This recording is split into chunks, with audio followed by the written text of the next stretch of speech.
Third Speaker of the Affirmative Team to present his case.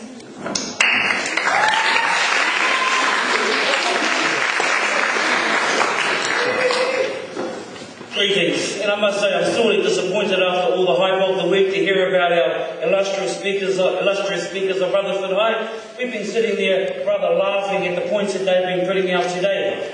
I'm looking over here at Matthew, Luke and John. Only John's missing. But I'm looking over here at my friend, not by the hair of your chinny chin chin today, my friend. You're not going to get the better of us. Sit down, Luke. They say you can't trust anybody under 30. Good God, could you imagine having the country run by the under 30s? Look at what's happening at the moment. We've got BZP in the house. We've got teenagers under 30s going hard, cranking up, getting a high on cow medicine. Can you imagine that? Everyone's running to get cow medicine. Get a good buzz. Thank you, bro. Sit down. I'd like to reiterate a small story to you, which gives you a clear view of mileage. Mileage is what you have when you're over 30. A bit of experience in the world, not just theory. One of the things that our illustrious friends have brought up was sex. I'm looking over there and I'm wondering, do you know what you're talking about?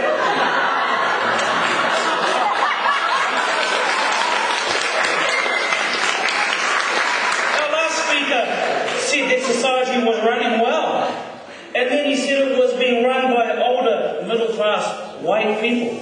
What about the rest of us? What about the rest of us? Must be tunnel vision to come up with an idea like that.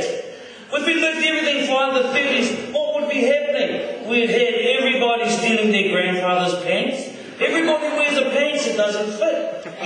Half of it is to show off the crack of your backside and to show what sort of boxes you're wearing today. Then you're going to go and get some diesel and put it on the road and do donuts. Yeehaw! What a way to run the country. I'm sure we're going to have some great results out of that. When we look at Parliament, who do we see in there under 30 that has really got a good angle on what's happening in this country and its politics?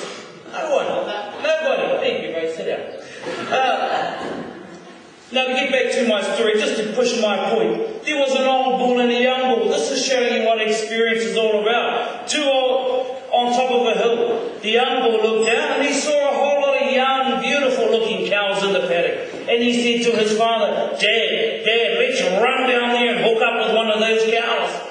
His father looked at him, shook his head, as we do with our kids. We shake our heads at disbelief in how stupid you fellas can be at times. And say, son, let's just walk down and hook up with all of them. In Māori they've got a saying that says, ka pūturu ka hau tarangatau. The younger generation will go, the older generation will go, the younger generation will flourish. Looking around at what we've got today, we've got to worry about tomorrow.